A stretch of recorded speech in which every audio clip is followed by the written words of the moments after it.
A fatal crash in rural Utah claimed the life of a young father and seriously injured others when a supervisor under the influence of drugs and alcohol drove a company truck into stopped traffic in a construction zone. This story uncovers the chain of events that led to the collision, the long-lasting consequences, and the critical need for accountability and a safety culture in work environments. A celebration turned catastrophe. On a July afternoon, a 4-man work crew from an Arizona-based construction company completed a tough job outside a rural Utah city. The team celebrated the completion of the construction job with marijuana, shots of tequila, and beer.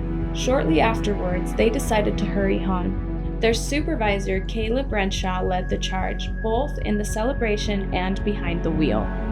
Shortly after noon, the team departed in a flatbed truck hauling a cargo trailer. What should have been a routine drive turned into a disaster that claimed a life, dismembered another, sent people to prison, and forever altered several others.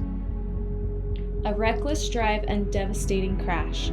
As the crew traveled south on the remote freeway where the traffic was halted for road resurfacing, a flagger had stopped approximately 30 to 40 vehicles, including Antonio Morales, a 63-year-old truck driver operating an empty semi-trailer. Morales set his brakes, turned on his hazard lights, and stood up to stretch in the cab of his truck.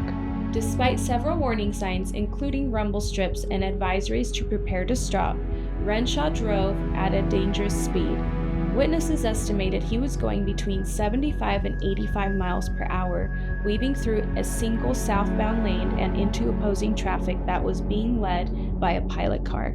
Without adequate braking, Renshaw slammed into the rear corner of Morales' trailer. The truck and trailer he was driving were mangled on impact.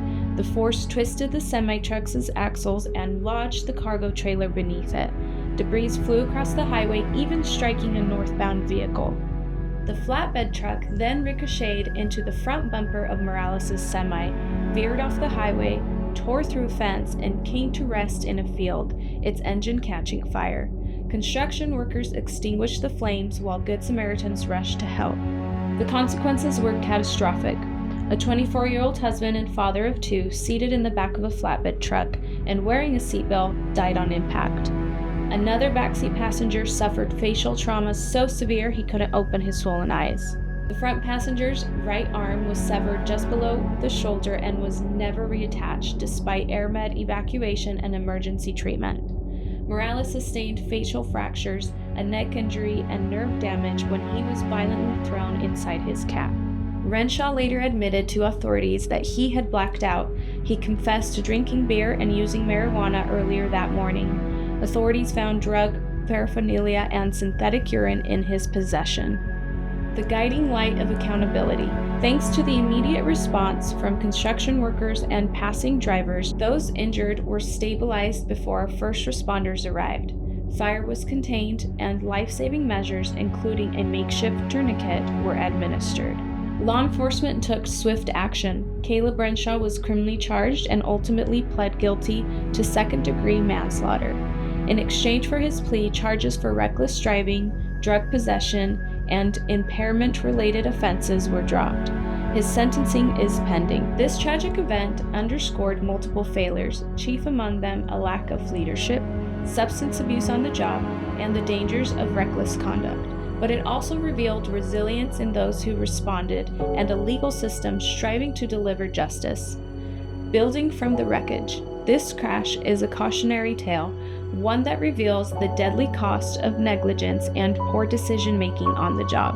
For companies like this construction company, it highlights the urgent need for improved training, zero-tolerance drug policies, and supervisor accountability. For victims and their families, it's a painful reminder that lives can be changed forever by one person's choice. While nothing can undo the damage, this tragedy offers a roadmap through accountability, reform, and remembrance. Others may be spared a similar fate. It's a story of consequences, but also the possibility of change.